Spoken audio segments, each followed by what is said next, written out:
Bienvenue sur Un corps plus libre, un espace dédié à la santé féminine, aux sujets tabous et à l'ostéopathie. Vous trouverez ici mille et une manières de se sentir plus libre dans son corps, par le partage de savoir, par le partage d'expertise professionnelle et d'expériences de vie de femme. Douce écoute. Bonjour Sabrina, merci de venir sur ce podcast Un corps plus libre. Je suis très heureuse de t'accueillir et de te donner la parole. Est-ce que pour commencer, tu peux te présenter? Merci Manon de m'accueillir dans ton podcast, dont j'aime beaucoup le titre d'ailleurs. Alors, je suis Sabrina, je suis maîtresse de conférences à l'université de Paris-Saclay. Donc, je suis linguiste de formation. J'ai été traductrice par le passé, chef de projet, donc j'ai une petite expérience dans le privé. Et puis, la vie a fait que je me suis intéressée au développement personnel. Je me suis formée à la sexoanalyse, au love coaching pour mon plaisir personnel et puis aussi parce que ça permet de nourrir toute ma recherche de chercheuse, puisque je travaille au sein d'un laboratoire pour lequel j'écris depuis maintenant une vingtaine d'années des articles et des livres. Voilà. Aujourd'hui, quel est le sujet de tes recherches? Alors, mes recherches, elles tournent vraiment autour de la femme. C'est ce qui m'intéresse beaucoup. Et c'est parti d'une idée que j'ai eue à l'issue de ma formation en sexoanalyse, d'interviewer voilà, 71 femmes. C'est un petit clin d'œil à mon année de naissance. Et après ces interviews, je me suis retrouvée avec énormément de matière, un corpus invraisemblable, puisque j'avais préparé, je crois que c'est 180 questions en tout. Ok. Donc, les interviews ont duré minimum, grand minimum 3h30, mais c'est allé souvent jusqu'à 8h, 6h, 7h, 8h. Donc, de longues introspections. Et avec ces données qui m'ont été rapportées avec beaucoup de sincérité, c'est ce que j'ai demandé aux femmes, je me suis retrouvée avec beaucoup de matière. Et actuellement, les 5 chapitres que je prévoyais pour un seul livre vont probablement devenir 5 livres parce que chaque chapitre est très très riche, très dense. Et bon, je ne peux pas publier un livre de 500 pages ou 600 pages, ça devient une encyclopédie. Voilà, j'ai beaucoup de projets d'écriture. Actuellement, j'ai fait le tour du chapitre qui va devenir probablement un livre à lui tout seul sur les fantasmes des femmes. Ok. Voilà, j'ai plein de thématiques comme ça qui me tiennent vraiment, qui me tiennent à cœur, comme alors les fantasmes, je t'en ai parlé, l'ombre aussi de la femme dans sa sexualité, dans son intimité. J'ai aussi beaucoup aimé cette partie où je compare les femmes d'avant et les femmes d'aujourd'hui Oui.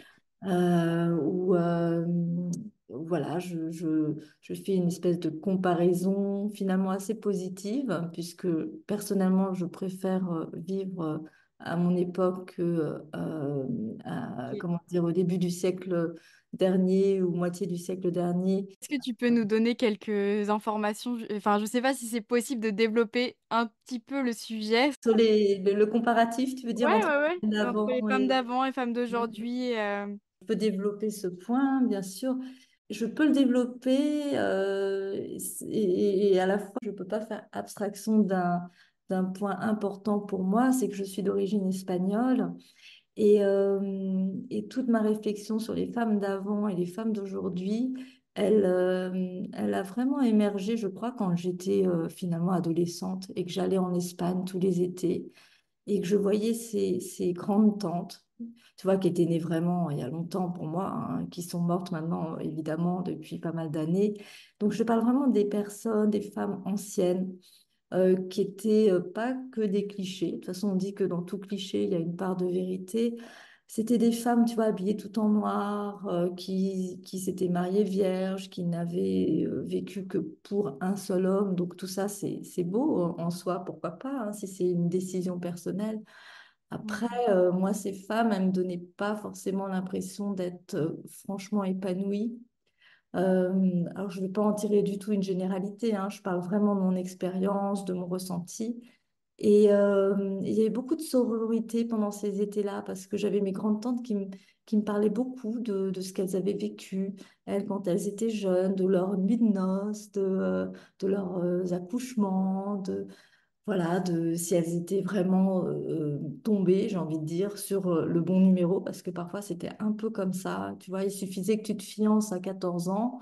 Et si tu étais fiancée à 14 ans, il fallait que tu restes avec cet homme-là toute ta vie. Ouais, C'est elle qui m'a rapporté cette information que je trouve assez terrible.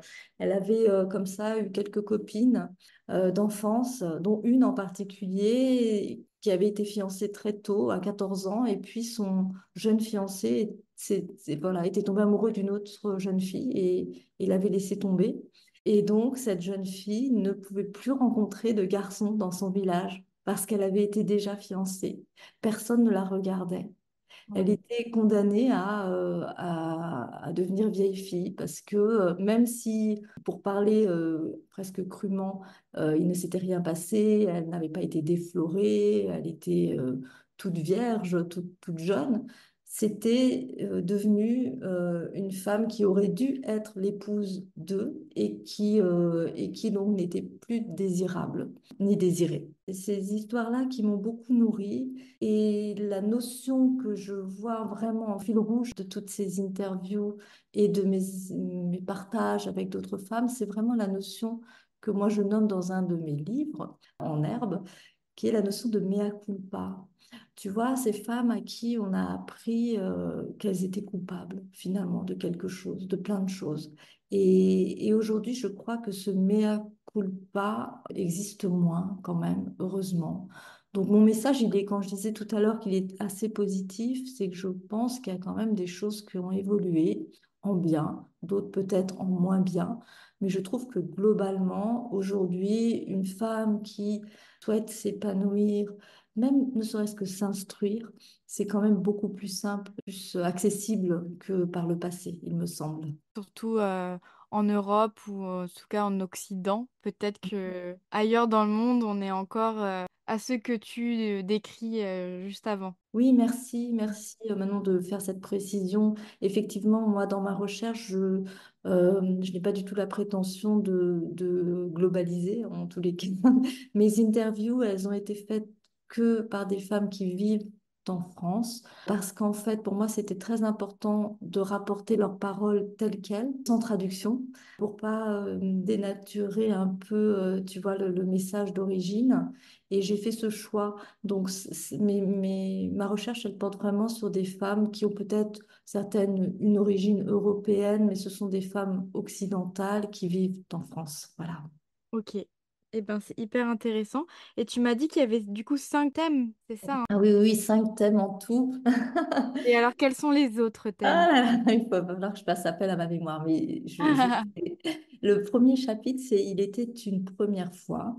Donc, c'est sur toutes les premières fois, le premier bisou, le premier toucher, le premier rêve érotique, la première expérience sensuelle, sexuelle, toutes les premières fois. Moi, j'aime beaucoup les premières fois et il me semble que c'est important quand elles sont réussies d'une certaine manière, même si une première fois ratée ne va pas condamner le reste des autres fois. Mais voilà, j'ai eu beaucoup de plaisir à écouter toutes ces premières fois qui m'ont été racontées, souvent avec beaucoup non, je dirais pas de nostalgie, mais même de romantisme, en fait. Ça, c'est le premier livre, on va dire, futur livre. Le deuxième, c'est Les femmes ne sont plus ce qu'elles étaient, où je fais une comparaison entre les femmes d'avant et les femmes d'aujourd'hui. On en a un peu parlé. Le troisième livre, c'est Les femmes cachent bien leur sexe, où je fais un jeu de mots avec les femmes cachent bien leur jeu.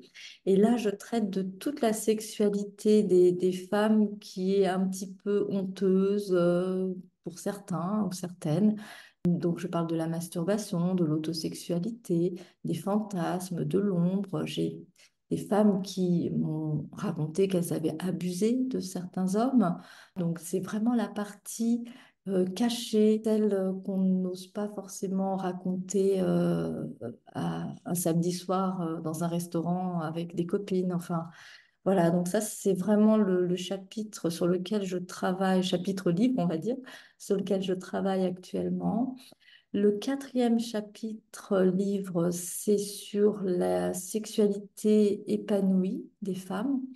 Donc, tout ce qui traite de la libido, de la Kundalini, donc cette montée d'énergie, des fontaines, de cette sexualité trans, en fait, qui crée parfois des vibrations, des tremblements, des images. On peut voir de belles couleurs, notamment une couleur d'un bleu particulier. Donc, le multi-orgasme, tout ça. Donc, ça, c'est vraiment tout ce qui m'a été rapporté de joyeux, de beau, d'épanouissant. Le meilleur souvenir sexuel, le souvenir sexuel le plus audacieux. Voilà, ça parle de tout ça. Et le cinquième chapitre, alors là, on passe à quelque chose d'un peu plus, de beaucoup plus noir, on va dire. Donc, c'est tout ce qui est sexcatrice. Effectivement, j'ai eu beaucoup de témoignages de femmes qui ont été malmenées, maltraitées, abusées dans leur famille. Donc là, je parle d'inceste, de viol, d'exhibitionnisme, de tout ça. Donc la partie un peu plus noire, on va dire, ou triste de la sexualité des femmes, avec parfois quand même un retour positif, puisque il y a des femmes qui se sont bien reconstruites suite à un abus. Oui. Donc voilà, je suis contente, j'ai réussi à retrouver peut-être Bravo! les 5 titres. Et du coup, c'est un recueil de témoignages enfin, de témoignages, du coup, de données. Qu'est-ce que tu en fais, toi, de ces données? Oui, alors en fait, ça a été un très gros travail de départ. Je pense que je me suis lancée finalement avec ce projet dans quelque chose d'encore plus énorme que quand j'ai fait ma thèse, hein. Je dis souvent que c'est mon deuxième doctorat. En fait, ce que j'ai fait, c'est de longues interviews et après, j'ai ressaisi toutes les données en bonne et due forme. Donc souvent, ça me prenait au moins autant de temps que l'interview.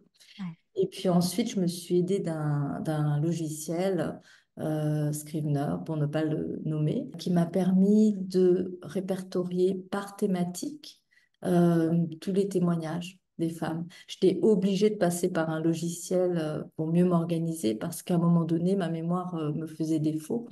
Et donc, j'ai dans Scrivener, de manière tout à fait disciplinée, répertorié les témoignages de, euh, de toutes les femmes sur l'orgasme, sur le fantasme, sur je sais pas, la sodomie, la fellation, la première fois, le pire souvenir, le transgénérationnel aussi, en fait. Ça, c'est quelque chose qui m'a passionnée parce que à chaque début d'interview, je demandais à chaque femme de me dire s'il y avait quelque chose dans leur vie qu'elle voulait déjà poser là. Et alors, ça revenait tout le temps au moment au cours du témoignage. Par exemple, je sais pas, une interviewée qui m'avait dit que elle avait été marquée par le décès de son petit frère, ou par sa grand-mère qui avait prostitué sa mère, ça c'était une autre, et ses tantes, ou un grand-père qui était décédé pendant la guerre, et puis la grand-mère qui s'était remariée, et puis tu vois, enfin, Ouais. des histoires incroyables, des secrets de famille qui ont fini par être dévoilés aussi et qui sont passés finalement d'une génération à une autre. On dit que ça peut aller jusqu'à 4 générations. Et donc des blessures du passé qui viennent, comment dire, embêter ou parfois même hanter la vie d'une personne 2, 3, voire 4 générations après. Ça, le transgénérationnel, c'est absolument passionnant. J'adore. C'est incroyable, ouais, ouais, vraiment, c'est intéressant. Et puis ça concerne, enfin, moi j'ai l'impression que ça concerne quasiment la totalité ouais, de mes patientes que j'ai en consultation, quoi. Il y a toujours des histoires de famille. Ça, c'est clair que c'est hyper passionnant. Je suis assez d'accord avec toi. Oui, elles font bien de venir te voir parce que, en fait, si on ne casse pas ça, je pense beaucoup à la lignée féminine, hein, pour le coup. Quand après, ces femmes qui sont porteuses d'une souffrance dans leur lignée féminine et qui ont à leur tour une enfant, il faut casser cette chaîne pour pas la perpétuer, en fait. Et comment on casse cette chaîne? Ah, Mm. peut-être en allant te voir, qui sait? Est-ce que ça peut passer par la... Est-ce que ça peut passer seulement par une thérapie physique ou est-ce qu'il faut aussi faire un travail en psycho ou autre, mais je suis pas sûre que seulement le travail physique permette de casser. Qu'est-ce que t'en penses? Bien sûr. Oui, alors moi j'ai du mal à séparer les deux parce que pour moi tout ce qui est corporel est aussi psychocorporel, tu vois. Donc je pense qu'à partir du moment où tu fais un travail corporel, ça a un impact forcément sur ta psyché. Et je pense que tout travail est bon à prendre s'il est juste pour soi, s'il est aligné avec ce dont ce que l'on souhaite, ce dont on a envie. Je parle beaucoup de l'alignement dans mon écriture parce que c'est quelque chose de très important, il me semble, d'être aligné pour bien avancer. Ça ne veut pas dire qu'on n'a pas droit aux faux pas. Les faux pas font partie de l'expérience, hein. Un enfant qui apprend à marcher, eh bien, il fait des faux pas, il tombe, et puis après, il avance mieux. Mais quand je parle d'alignement, c'est de ne pas s'exposer dans des situations, des expériences qui feraient qu'il y a une blessure qui serait difficile à cicatriser. Tu vois, enfin, il y a vraiment expérience et expérience. Donc, Oui. avancer tranquillement, expérimenter, pourquoi pas, mais en étant aligné, c'est-à-dire en étant en cohérence entre voilà, ce que je fais là maintenant et ce que je ressens au fond de moi. Ne Et pas se mettre en danger, quoi. ne pas se mettre en danger, ne pas se laisser influencer aussi par les effets de mode. Ça, dans la sexualité, la mode, c'est quelque chose de très prégnant, beaucoup Ok. plus qu'on ne le pense. Ah oui, Moi, alors là, ouais, c'est la première fois que j'entends cette notion de mode dans la ouais, sexualité. Ok. moi, il y a des femmes qui ont vécu des choses malgré elles parce qu'elles étaient tout simplement sous l'influence de la mode. Tu vois, dans les années 60, il y en a une qui a voulu, c'était une femme intellectuelle que j'aime beaucoup, que j'ai rencontrée dans un stage entre femmes, et une femme vraiment passionnante et qui disait qu'elle avait été complètement victime de la mode des années 68, du couple libre, que c'était pas pour elle et qu'avec son mari, ils avaient décidé de se la jouer, pour reprendre son expression, à la Sartre et à la Beauvoir, couple libre, couple voilà, sans contrat, ou avec un contrat ouvert, et qu'elle avait été vraiment victime de cette mode de l'époque. Il y a aussi la mode du polyamour, il y a aussi la mode du, euh, de, du pansexuel. Tout ça, je ne dis pas que c'est mal, évidemment. Moi, en tant que sexuanalyste, je vais bien à être tolérante et sans jugement. C'est pas la question de si c'est bien ou si c'est pas bien, c'est juste qu'il faut que ça corresponde vraiment à un besoin et un souhait intérieur et pas à quelque chose d'extérieur qu'on se dit, bon ben voilà, il faut que... J'ai plein de femmes qui m'ont dit, ben moi j'ai essayé l'homosexualité parce que je me suis dit que quand même il fallait que j'essaye, mais en fait j'en avais pas envie. Ou l'inverse d'ailleurs, des femmes qui étaient et qui se sont révélées finalement homosexuelles pour leur plus grand bonheur, mais qui ont avant ça eu à vivre des expériences hétéro malheureuses. Alors que peut-être qu'au fond d'elle-même, elle savait que c'était pas pour elle, mais il fallait faire plaisir à papa, il fallait faire plaisir à maman, il fallait suivre les dictats plus ou moins de la société qui veut qu'on suive un petit peu tous le même chemin, parfois, tous et toutes le même chemin. Je reprends, tu parles de mode et tu parlais de mode de couple ouvert dans les années 60, 68, enfin Mhm. couple libre, pardon, comme quoi la mode et le fait que ce soit cyclique touchent vraiment tous les sujets, parce que j'ai l'impression que c'est de nouveau un sujet d'actualité quand même. Ces notions de Oui, couple libre, de pansexuel, de... tu as raison de dire que c'est cyclique. Moi, quand j'étais jeune adulte, c'était dans les années 90, puisque je suis née en 71, comme je l'ai dit tout à l'heure. Donc, c'était la période SIDA. Donc là, on était vraiment dans une autre mouvance. où faire de la sexualité, c'était synonyme de mort potentielle. Il y avait vraiment, vraiment ce message-là. Moi, le seul cours de sexualité que j'ai eu au collège, c'était ça. C'était vraiment attention, même avec une fellation, vous pouvez mourir. Mm. J'avais eu un petit fascicule comme ça. On se rend plus trop compte aujourd'hui, je crois, mais nous, on était ressortis de là presque en pleurs parce qu'on s'était dit, waouh, mais faut vraiment faire attention. Et après, ben voilà, évidemment, les choses évoluent. Et aujourd'hui, effectivement, il y a peut-être, enfin peut-être non, c'est sûr, tu as tout à fait raison de le rappeler, à nouveau une mouvance comme ça de couples libres. euh, de, de... Mais je dirais que je crois que c'est un peu différent quand même des années 60. Il faudrait que je pousse un peu plus ma recherche là, mais Ok, il me semble que c'est quand même un peu différent. Je crois que dans les années Peace and Love, là, voilà, c'était tellement nouveau, tellement révolutionnaire. Tu vois, c'était vraiment la première fois que voilà, on affichait au niveau mondial, enfin, ça venait surtout des États-Unis, la Californie en particulier, voilà, que le corps d'une femme lui appartenait, que c'était révolutionnaire. ouais. Là, aujourd'hui, ça revient, le côté peut-être polyamour, couple ouvert. Pansexualité, je pense qu'on n'en parlait pas tellement dans les années 60. C'est une notion qui est plutôt relativement récente, même si évidemment que ça a existé de tout temps. Hein, tout ce dont on parle, toutes les notions dont on parle, ça a toujours existé depuis la nuit des temps, ça existe. Mais c'est vrai qu'il y a quand même des effets de mode. Aujourd'hui, je dirais que le message, il est plutôt plus nuancé, c'est-à-dire que voilà, on peut tout essayer, mais ça se décide au niveau individuel. Il y a une espèce de message quand même qui dit, il me semble, aux femmes et aux hommes, mais bon, je m'intéresse surtout aux femmes,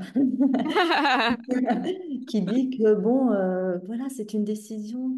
On décide de ce que l'on veut faire de sa propre sexualité. Ça n'est pas la société qui va nous dire ce qu'on doit faire, ce qui est bien et ce qui est pas bien. C'est une décision individuelle, personnelle. On est tous et toutes aux commandes de son propre bateau, de son propre navire. Et je trouve que c'est beau cette notion de choix, de décision. C'est une notion qui m'est chère parce que j'en reviens à mes vieilles tantes. Je pense qu'elles n'avaient pas beaucoup de décisions à prendre. On leur demandait pas de décider à l'époque. On leur demandait d'être des moutons de Panurge, mais on leur demandait pas de décider de leur vie. Tu vois? Moi, Oui. je me souviens, j'ai juste un souvenir qui me revient là, si ça te... Oui, vas-y, dis-moi, dis-moi. Un été, je m'étais présentée avec mon copain de l'époque chez mes vieilles tantes et mon vieil oncle que j'adore. Et évidemment, j'étais pas mariée, j'avais 22 ans. Et il était hors de question pour eux qu'on dorme dans la même chambre. Oui. Tu vois un peu à quel point ça pouvait être hypocrite, hein, tout ça. Et ils savaient très bien que, on avait déjà des relations comme tous les jeunes, mais pour eux, c'était pas possible, c'était pas respectable d'aller chez eux et de dormir dans la même chambre. Et moi, j'avais très envie de les voir parce que j'ai passé toute mon enfance, tous mes étés chez eux, voilà, et je les adorais, et eux, ils avaient envie de me voir. Donc, on a fait vraiment les hypocrites les uns les autres, c'est-à-dire que j'ai accepté de dormir dans une chambre séparée de mon copain, qui était un petit peu surpris, il était plutôt français, donc un peu surpris quand même. Et puis, en bonne hypocrisie, à 2 heures du matin, on s'est rejoints dans la même chambre. Ben oui, Et- oui, c'est ça. Vous êtes retrouvés dans l'interdit, des Oui, hors-la-loi. oui, c'est ça, c'est ça, c'est ça. On a trouvé un juste milieu et tout le monde était content parce qu'on s'était quand même revus au-delà de, voilà, de ce que de la bienséance, on va dire, de la bienséance pour eux. Et ça, c'est vrai que ça évolue, hein, heureusement, on a moins quand même ça. Mais j'ai l'impression quand même que c'est toujours un peu là, peut-être Oui, je pense qu'il y a encore de la tradition comme ça en France aujourd'hui. Oui, Moins, peut-être. mais Oui, je pense que c'est aussi beaucoup une question de pays, mais beaucoup de milieux, parce que là, je te parle vraiment du milieu rural. Hum, d'accord. je pense que déjà à l'époque en Espagne, ça devait être très différent dans les grandes villes. Moi, c'était vraiment un tout petit village de la Catalogne, tu vois. Mais c'est vrai que dans la tradition, il y a des choses qui peuvent être belles aussi. Moi, je ne suis pas anti-tradition. Ce que ce qui me porte dans mon message, c'est vraiment le fait de lutter contre l'hypocrisie. Contre l'hypocrisie, même si tu vois, j'ai raconté cette histoire et en toute euh, sincérité, je suis bien consciente d'avoir été très hypocrite comme mes oncles. Mais voilà, l'hypocrisie, tu vois, de la pression, c'est ça que j'aime pas, moi, dans n'importe quel sujet que ce soit la sexualité, le destin des femmes, c'est l'hypocrisie ou le tabou. Tu Ouais, vois, moi, si j'aime écrire sur tous ces sujets-là, c'est parce que j'œuvre contre le tabou, pour détabouiser. ouais, Parce que le tabou, ça sert pas à grand-chose si ce n'est à faire du mal. ouais. Ce que j'allais dire, j'allais te demander qu'est-ce que c'est le risque de tous ces tabous? Le risque de tous ces tabous, je dirais que c'est de ne pas trouver son vrai chemin. Ouais, C'est-à-dire de se laisser embarquer par quelque chose qui n'est pas juste pour soi. Le tabou, pour moi, c'est des règles que l'histoire de la société a mises en place, parfois parce que politiquement, c'est plus intéressant. Sociétalement, c'est plus intéressant. Mais en tous les cas, pour l'épanouissement personnel, le tabou, je dirais que c'est un grand ennemi. Je pense que ça ne veut pas dire que on ne doit pas avoir nos propres secrets. Tu vois, ce que j'aimais beaucoup au début de ces interviews, demander aux femmes, c'était dites-moi vos secrets. Parce que les secrets, ça fait du bien pour soi. Et puis, évidemment, quand ils sont levés, ça peut être intéressant de s'enrichir des secrets des autres. Alors, ces femmes, elles sont toutes anonymisées, évidemment. Ça permettait de bénéficier de ce dont elles n'avaient jamais parlé à personne. Il n'y a pas une femme qui m'a pas raconté quelque chose qu'elle n'avait jamais dit. C'est assez impressionnant de voir à quel point chaque individu a son jardin secret. Ça, c'est intéressant, le jardin secret. C'est quelque chose de précieux qu'il est intéressant comment dire, de préserver. Mais ce qui est surtout très important par rapport à ce jardin secret, c'est de vivre sa vie comme on a envie de la vivre. Et pas pour faire plaisir à papa, pour, comme je disais tout à l'heure, euh, ou à maman, ou à une grand-mère, ou à je ne sais ou à qui. ou à la société, à la mode de la société. Exactement, voilà. Hyper intéressant. Est-ce que tu peux nous parler un petit peu de ce que tu as cofondé avec Guillaume, justement Oui. peut-être parce que voilà, tu nous donnes plein d'infos, c'est hyper agréable de t'écouter, de t'entendre, donc on a envie de t'entendre plus sur tous ces sujets-là, et en plus je crois que c'est possible de t'entendre plus. Oui.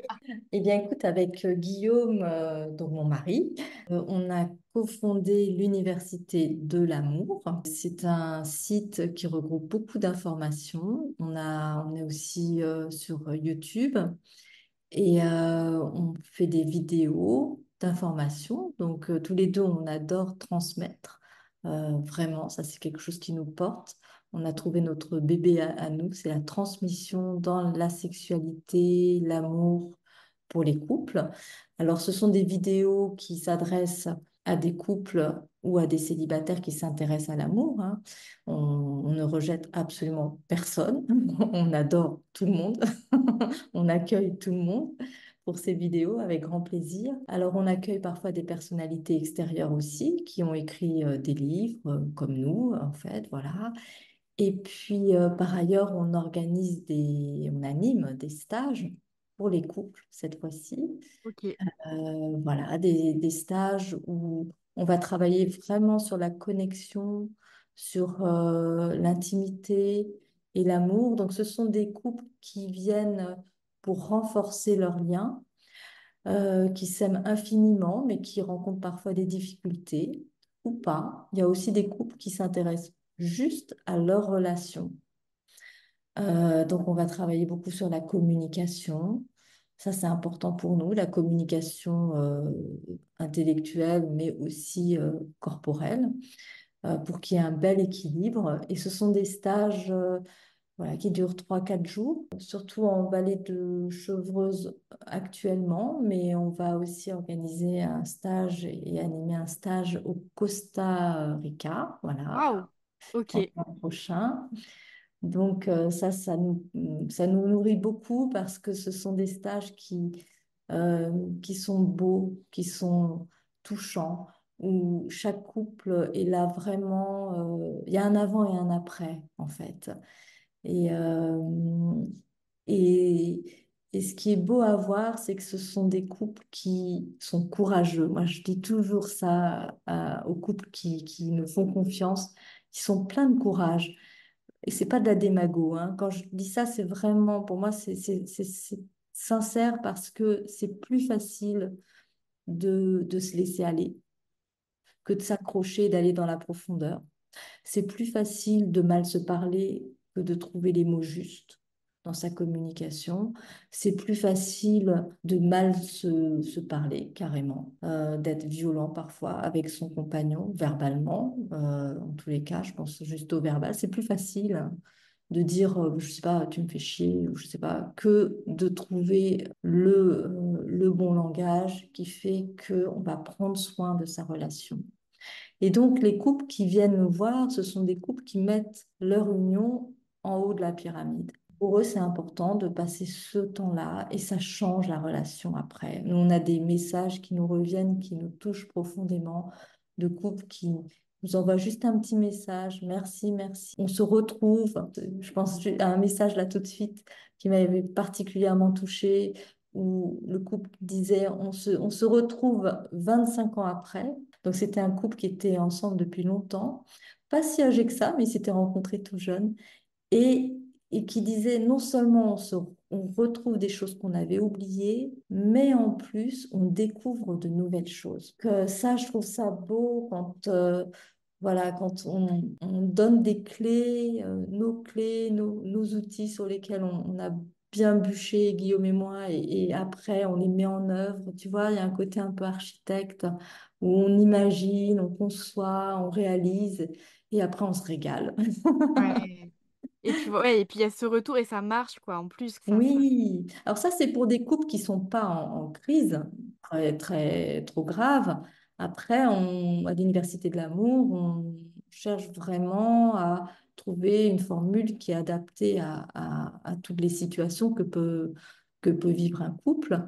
Et on a mis en place une autre formule et c'est vrai que c'est une formule qui me tient à cœur parce que ça marche pour les couples qui sont dans l'urgence. Ça s'appelle le couple booster.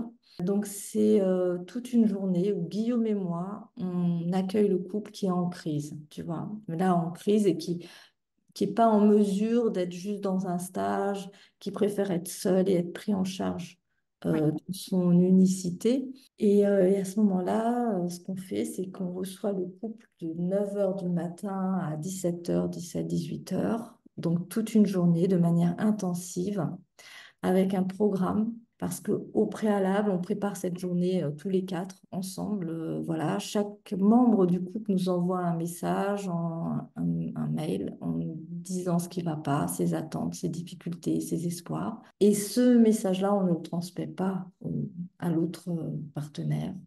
Et on travaille sur tout un programme, Guillaume et moi, pour répondre à une problématique. Et le couple, à l'issue de cette journée, repart avec une réponse à sa problématique et des outils. Jusqu'à présent, ces journées ont été incroyables, Ok. très intensives. Généralement, après Guillaume et moi, on va faire une grande promenade d'1 heure. Mais c'est tellement enrichissant, épanouissant pour nous de voir ce couple. Voilà, on le voit au fil de la journée progresser. Souvent, le couple arrive avec, comment dire, une mine tristounette ou de la colère ou même de l'appréhension. Et notre objectif, c'est toujours le même, c'est que le couple aille mieux après. Ça, on a ça en ligne de mire, que le couple aille mieux après. C'est hyper intéressant et j'imagine que c'est complémentaire à de la thérapie de couple classique. Oui, oui, oui, tout à fait, parce que là, en une journée, on fait l'équivalent de 3 ou 4 séances Ouais, de thérapie. ouais, c'est ça, Ah, c'est c'est intensif. hyper intensif, ouais. C'est la première fois que j'entends cette formule-là, mais en même temps, je la trouve hyper intéressante parce que c'est vrai qu'en situation de crise, le besoin, il est souvent imminent et conséquent, en fait, et que parfois, une seule séance, et on se Hmm. dit, on se revoit dans 15 jours, 3 semaines, Ouais, ouais, ouais. c'est Et tu dur, vois, quoi. cette formule, elle nous a été finalement inspirée par un couple qui était en crise et qui voulait absolument qu'on les suive tout de suite et sur une durée voilà, intensive.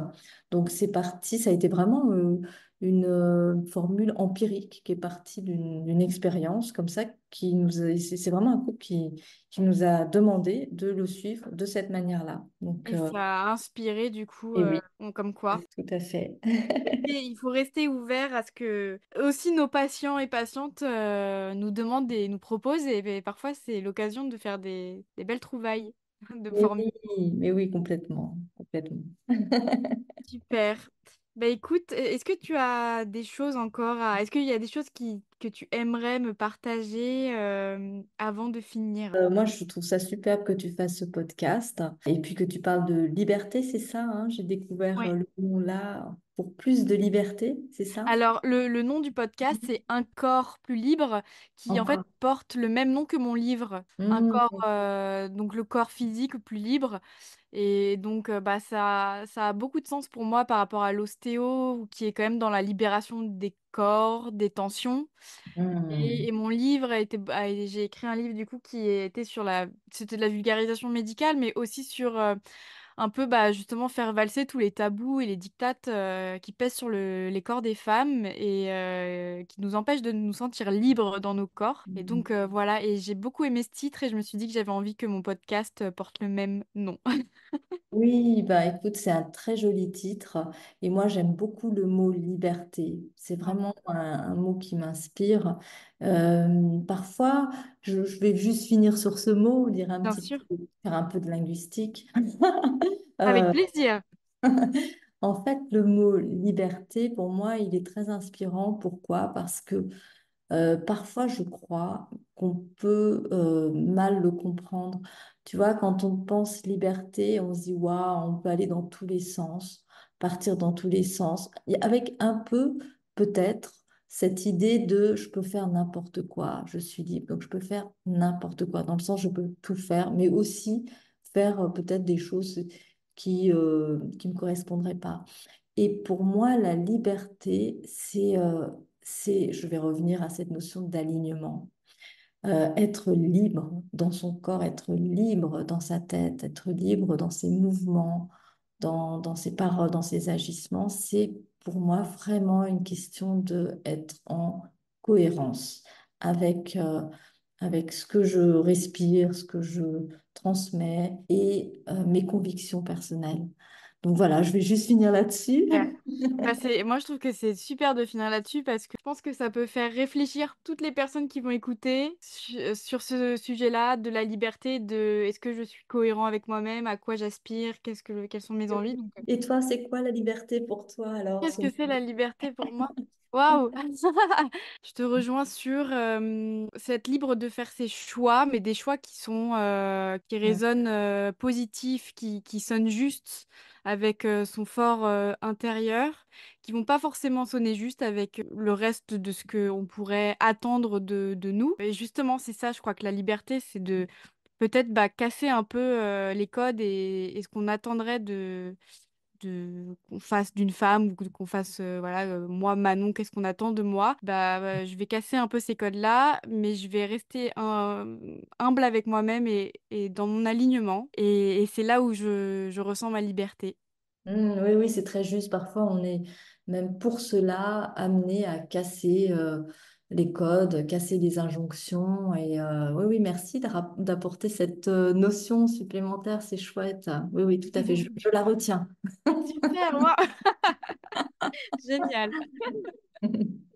Eh ben écoute, bah, Sabrina, c'était super intéressant. J'ai adoré notre échange. Je sais pas, peut-être qu'on aura l'occasion j'aurai l'occasion peut-être de te réinviter ici. Oui, Ça ferait avec beaucoup plaisir. plaisir. Peut-être sur des sujets plus précis pour développer un sujet en particulier. En tout cas, c'était déjà un grand plaisir de te recevoir ici. Merci beaucoup. Plaisir partagé. Merci beaucoup, Manon. À bientôt. À bientôt.